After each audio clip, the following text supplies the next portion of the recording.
ইরানে সামরিক অভিযানের প্রস্তুতি নিচ্ছে যুক্তরাষ্ট্র। সিরিয়া থেকে সব সেনা প্রত্যাহার করছে যুক্তরাষ্ট্র। মধ্যপ্রাচ্যে যুদ্ধবিমান পাঠাল যুক্তরাষ্ট্র। হামলার পরিকল্পনা ট্রাম্পের। আল আকসায় 10,000 ফিলিস্তিনিকে জুমার নামাজ আদায়ের অনুমতি দেবে ইসরায়েল। মধ্যপ্রাচ্যে ইরানের বিরুদ্ধে যুক্তরাষ্ট্র খুব শিগগিরই বড় ধরনের সামরিক অভিযান চালাতে পারে, এমন আশঙ্কার কথা উঠে এসেছে আন্তর্জাতিক গণমাধ্যমের এক প্রতিবেদনে।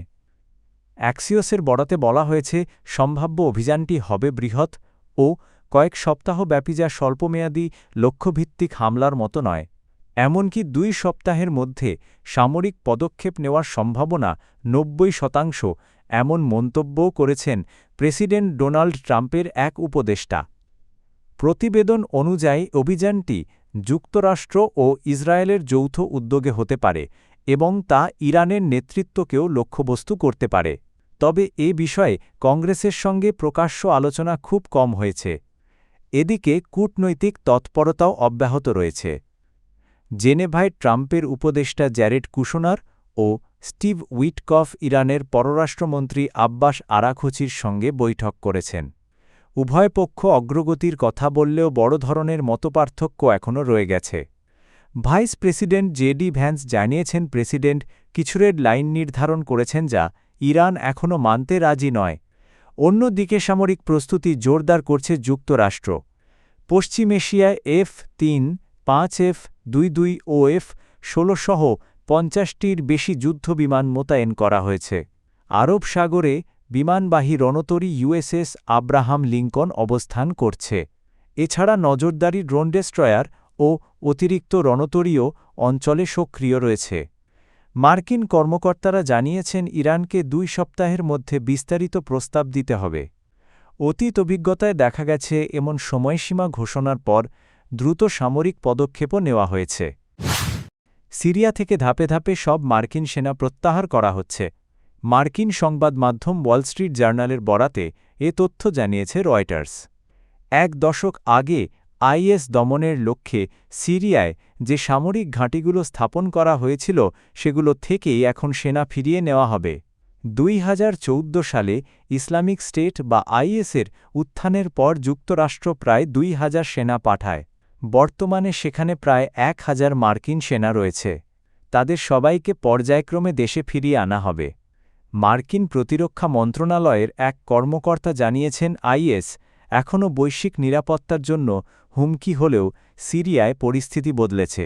সেখানে একটি স্থিতিশীল সরকার গঠিত হয়েছে এবং আইএসের শক্তি আগের মতো নেই। তিনি আরও বলেন, ইতোমধ্যে একদল সেনা ফিরিয়ে আনা হয়েছে এবং সংশ্লিষ্ট একটি ঘাঁটি সিরীয় সরকারের কাছে হস্তান্তর করা হয়েছে।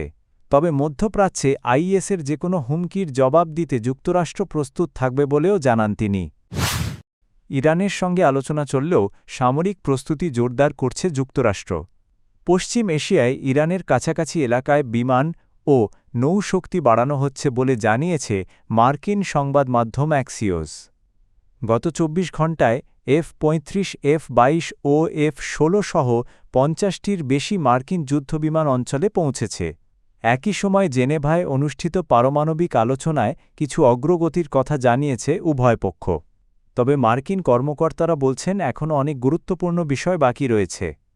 ইরানের পররাষ্ট্রমন্ত্রী শেদ আব্বাস আরাঘচি জানিয়েছেন, সাম্প্রতিক বৈঠক আগের তুলনায় বেশি গঠনমূলক ছিল এবং সম্ভাব্য চুক্তির নির্দেশক নীতিমালায় প্রাথমিক ঐকমত্য হয়েছে। তবে পরবর্তী ধাপ হবে আরও কঠিন। এদিকে ট্রাম্প প্রশাসন ইতোমধ্যে আরব সাগরে বিমানবাহী রণতরী USS আব্রাহাম লিঙ্কন মোতায়েন করেছে। জর্ডানে অতিরিক্ত যুদ্ধবিমান ও ড্রোন পাঠানো হয়েছে। সুয়েজ খাল পেরিয়ে একটি গাইডেড মিসাইল ডেস্ট্রয়ার লোহিত সাগরে যাচ্ছে এবং নজরদারি বিমান ও ড্রোনও সক্রিয় রয়েছে। অন্যদিকে ইরান জানিয়েছে, সামরিক মহড়ার অংশ হিসেবে তারা অস্থায়ীভাবে হরমুজ প্রণালীর একটি অংশ বন্ধ করবে। পবিত্র রমজান মাসে পূর্ব জেরুজালেমের আল আকসা মস্কে সাপ্তাহিক জুমার নামাজ আদায়ের জন্য 10,000 ফিলিস্তিনি মুসল্লিকে প্রবেশের অনুমতি দিয়েছে ইসরায়েল। রমজান শুরুর পর দেওয়া এ ঘোষণায় বলা হয়েছে, তবে প্রবেশে কিছু বিধিনিষেধ থাকবে।